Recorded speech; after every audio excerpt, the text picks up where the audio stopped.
I'm resident of Cologne for YouTube. Joel Sands. It's my buddy Gordon Dymowski. It's my buddy Patrick McCray. We're here to review the Avengers. Season 4, Episode 23, The House That Jack Built. Very, very interesting combination of location and set design here, guys.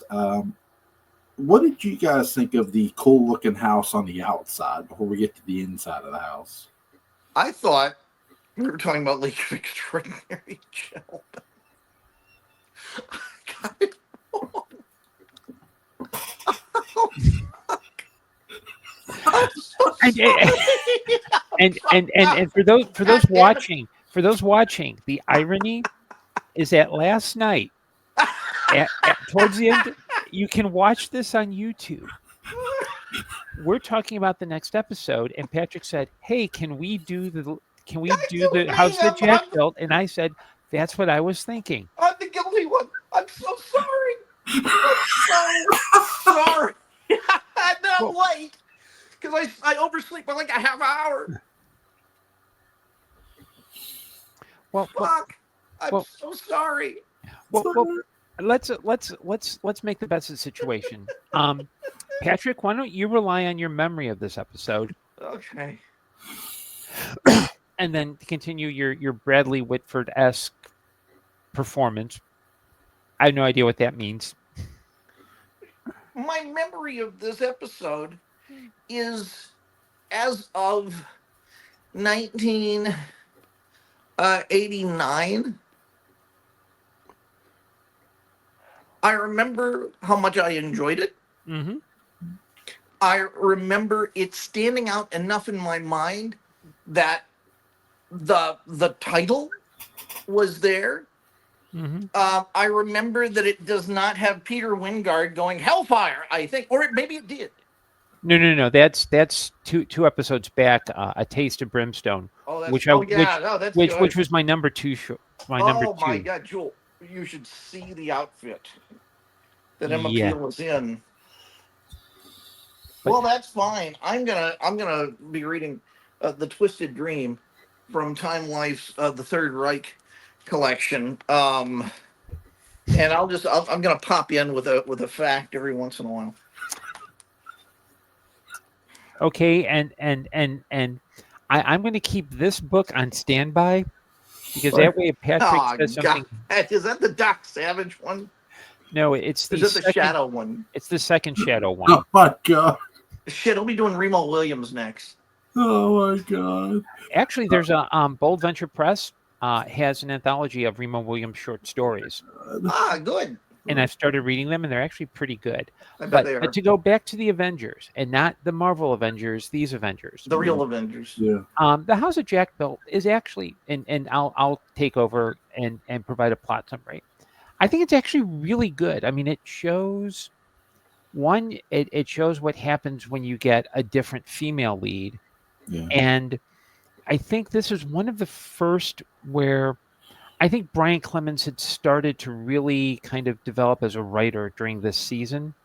And it shows kind of, he has a really good formula, which is to take a very clever idea, introduced with a very clever idea, inject tons of wit and humor and charm, and then the resolution is an even more clever idea.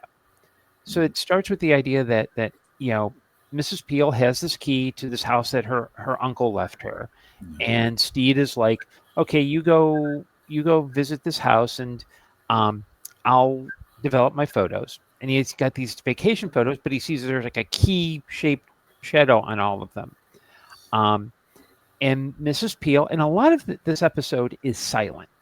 Yeah. So there's very little dialogue scenes, and she opens the door, walks through, and she finds herself coming back to this room with this weird spinny Doctor Who-esque hypno thing. Mm-hmm. And it turns out she discovers that the inside of the house is on wheels, so it spins. So if she pushes a switch on a door, it spins. And kids, you can watch it on Tubi, but I'm going to spoil it right now because it's good. It turns out it was created by an automation specialist who she had fired when she took over her dad's company at 21. And he built his house to be totally automated. And she discovers his dead corpse. And then there's a guy Pongo, who's supposed to keep an eye on her, who she finds dead. As opposed to her living corpse? Yeah. That's okay. I just had to ask. Okay, continue. Okay, and then Steed is also he realizes something's wrong, and he goes and they meet up and they destroy the house, and at the end they're riding on a bicycle built for two. Yeah. This episode is a perfect combination of claustrophobia, horror, and you talk about sound. Great like stealth things are 90% sound. This is you don't get much dialogue, but I love that about this because it relies on its sound, on the lion roaring, on the effects of hearing something, which is really, really cool here. And I love the set design of inside of the house, but what really makes it too is the outside. It looks so damn menacing on the outside as well. So when you get in, you're hooked. You're hooked that this house is enormous. And sort of like Dark Shadows, where it's just this huge, big mansion. So you're sort of walking down this long hallway. You hear a lion roaring, which earlier you saw a lion leaping out at somebody, or at least that's how it appeared. So you have that element of terror. And yeah, the character appeal here, this is all about, this relies on her, and she does a really good job selling because she tries to outthink the house. Okay, use your logic. Because I love how she has her gun in her hand, and she goes, no, think your way out of this. There's more going on here. And I love how she opens the door. Like you said, she presses the switch on the side of the door, and she watches it spin. It's her spinning, not the hall, which is really, really cool. I have a production question. Did the producers of Wild Wild West ever talk about the Avengers, or did Brian Clemens ever talk about Wild Wild West? I don't know if they made it to each other. I don't think. I just a few months ago I read a book about the Wild Wild West, and there's never any mention of like the production team kind of. Was it the one that was produced in the 80s? Because I have a book on Wild Wild West. It was from the 1980s. I need to know if there was another one. Yeah, it's called Wandering the Wild Wild West. No, I don't know that one. That sounds like a McFarlane book or something. Here, let me. Yeah, it's more of an academic book, but it has a complete. No, right. It has a. I'll throw the Amazon link in the chat. Thank you. And it is available on Kindle, but it talks about how, and it's something as I'm reading the book, because it makes the argument that Wild Wild West, even though it was conceived as like a spy Western, James Bond on horseback, it's a real melange of different styles. I mean, you could argue that, and this is kind of my statement, and then we need to get back to the Avengers. That's fine. Sorry. Yeah. Wild Wild West is as much a Western as Dark Shadows is a soap opera. Oh, yeah. It uses that, and I think the Avengers is kind of like is as much a spy show as Wild Wild West is a Western, as Dark Shadows is a soap opera, because it uses those forms. And I think this is why, you see that quantum leap between Mr. Teddy Bear and, it's not just technically because they're doing it on film. It's an approach to storytelling where, as Joel said, there's horror, there's claustrophobia, there's a lot of mind games where at one point, literally the computer voice says, hey, I can make you warp reality. And then in the background, you keep hearing this lion roar. And then what happens at one point is she sees a lion jump at her. but it's a production. Yeah. And so I think that I don't know if there's ever any cross pollination between the two series, because one was in England and one was filmed in California. But I do think that, and especially around this time, I think because you had the start of kind of the dark age of the 60s, that kind of 65, 66, Yeah. things are popping, but things are going to fall apart. You've got that kind of willingness to just go, oh, what the hell? Let's be escapist. I mean, even Batman, the Batman series, it's people interpret it as camp, but it's really not. It's a comedy with superhero trappings. Mm. And I think this episode, and I would say for anyone who wants to start watching on Tubi, start with season 4. That's the first black and white, the last black and white series, but the first with Diana Rigg. And I think that this episode, I think I could see what you can see why. Maybe it's like, now that he had a change in lead, you can see why. I don't know if this was part of the initial sale to America or if this was still in England, but I could see either way why this would make great for the States, because it really is. It feels a lot more lavish than it is. Yeah. Yeah. I do like how Steve figures it out too. You have the pictures, which is very, and keep in mind this is before what's the movie I'm thinking of? The horror movie I'm thinking of where they use the pictures. Night Gallery? No, it had The Omen, where the photographer takes the pictures Oh, and he yeah, sees yeah, everybody's David death in Warner. it. Yeah. Well, here they have, like Gordon said, they had the key in the all the photos, and I like how the lawyer says she doesn't have no uncle named Jack. What are you talking about? Like, oh shit! Like the realization is really good too here in this episode. So Steve's gonna go try to save her, but she saves herself in every way. I think it's a great way to put a character even more over than she already was, is to get herself out of the situation and to defeat, the evil that was created to kill her. Mm-hmm. What did you think? What did you guys think of the set design here of the house?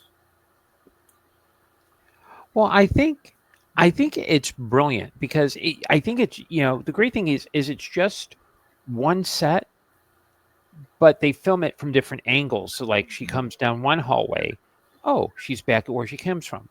They get to switch an angle, come another hallway, there she is. And I think there's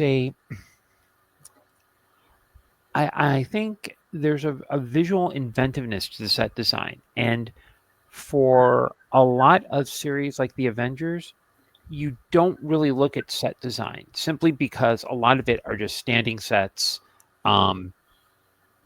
There are basically like pre-made up, so it's not like, I mean, there's a distinctiveness, but it's one of those series that the focus is more on the story than it is the background. Mm-hmm. Yeah. Exactly. And here they're able to do really both really well. Mm-hmm. Not just the story, but the background as well, and have like you said, different angles. The spiraling staircase was a really beautiful touch too here, and her knocking through the wall was just like, yeah, damn right, knock through the wall. And, really cool. I'm glad we didn't just get a 6-shooter in here too. We got a shotgun, single shot shotgun, I think.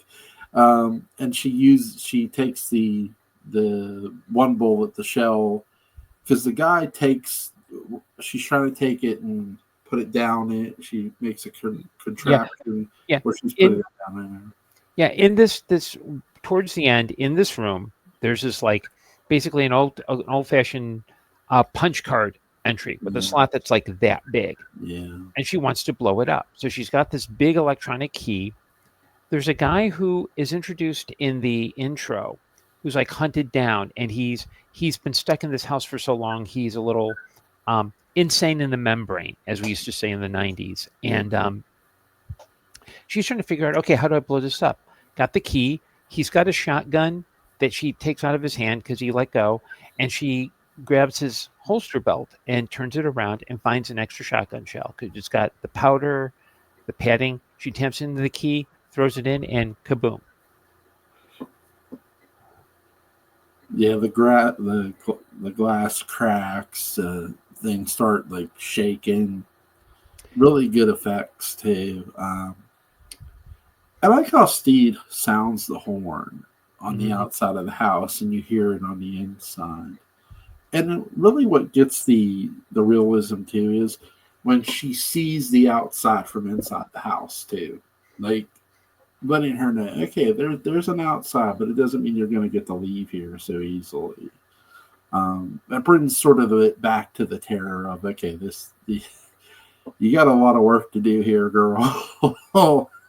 So the dead agent on the table was a nice touch too. Like him laying there dead, like it brought the stakes to life really well too.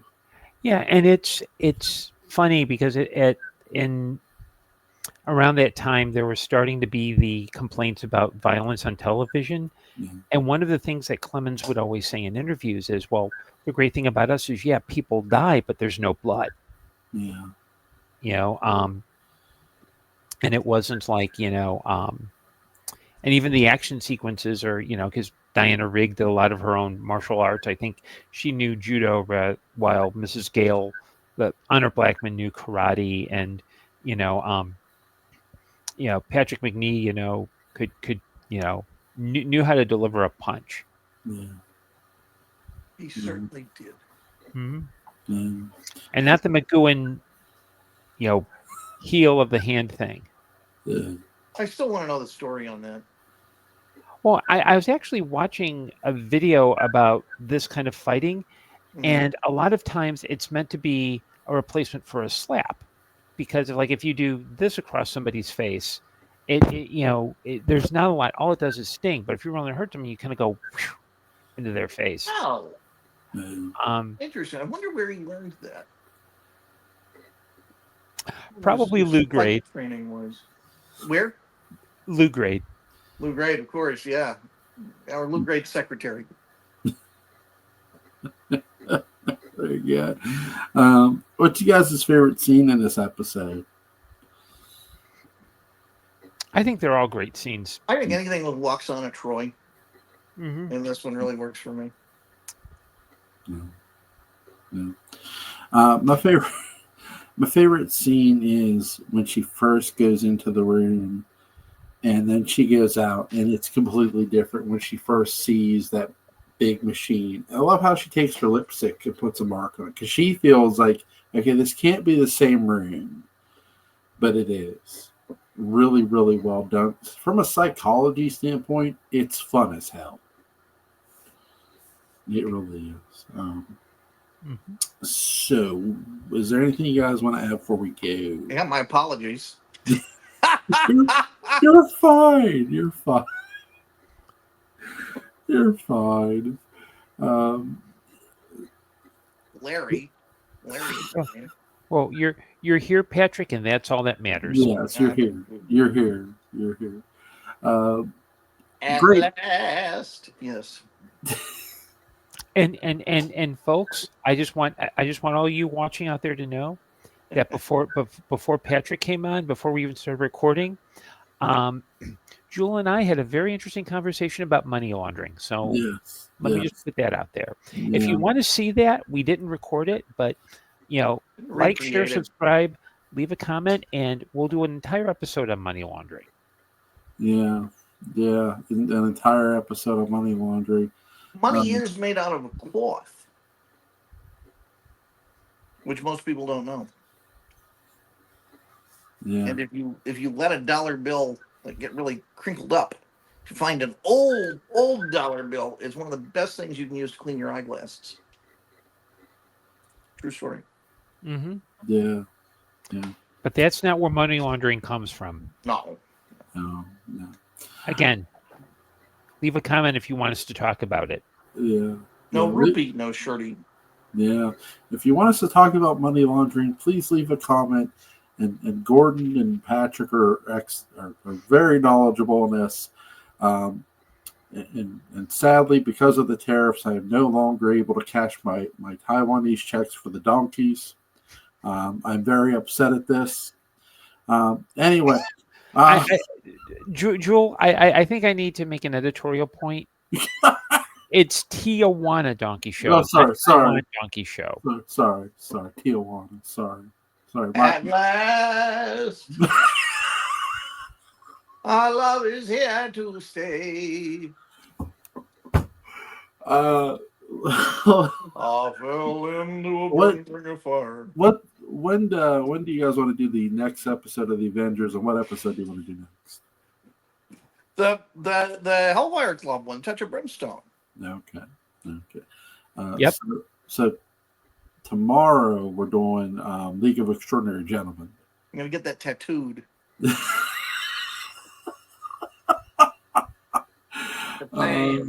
Oh my God! How? Yeah, I threw the episode link in the chat. Join the link. So we're doing Touch of Brimstone on Wednesday or Thursday? Let's do Thursday. All right. All right. I'll take Manhattan. Thursday.